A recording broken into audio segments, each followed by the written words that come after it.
मैं एक लाइन का बयान देना चाहता हूँ। ये अदलिया को खुल्लम खुल्ला धमकी है। बिलावल भुट्टो, इनके पास कैंडिडेट ही नहीं है, इनके पास पोलिंग एजेंट ही नहीं है। कोई मज़ाकरात से नतीजा नहीं निकलेगा, कोई नतीजा नहीं निकलेगा। सड़कों और चौराहों पर इनसे इलेक्शन लेंगे और सुप्रीम कोर्ट के दरवाजे से नतीजा निकलेगा। मैं एक लाइन का बयान देना चाहता हूँ, सिर्फ एक लाइन का बयान देना चाहता हूँ। ये मुज़ाकरात वक्त ज़ाया करने की हुकूमत एक साजिश कर रही है। ये जो कल जो स्पीकर ने ख़त लिखा है, ये अदलिया को खुल्लम खुल्ला धमकी है। बिलावल भुट्टो कहता है कि इनको इस सुप्रीम कोर्ट को पेश करें, इसको पेश करें इस्तेहकाक कमेटी में।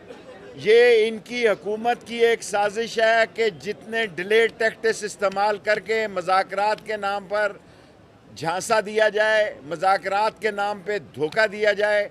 इनकी पोजीशन ही नहीं है। इलेक्शन यहाँ के कौन कराने जाएंगे? ये इनके पास कैंडिडेट ही नहीं है, इनके पास पोलिंग एजेंट ही नहीं है, और ये भागेंगे। और सुप्रीम कोर्ट आज तक कायम है कि 14 तारीख को सूबे के इलेक्शन होंगे। इनको लग पता जाएगा एक एक से। मुज़ाकरात से नतीजा नहीं निकलेगा, कोई नतीजा नहीं निकलेगा। सड़कों और चौराहों पर इनसे इलेक्शन लेंगे और सुप्रीम कोर्ट के दरवाजे से नतीजा निकलेगा।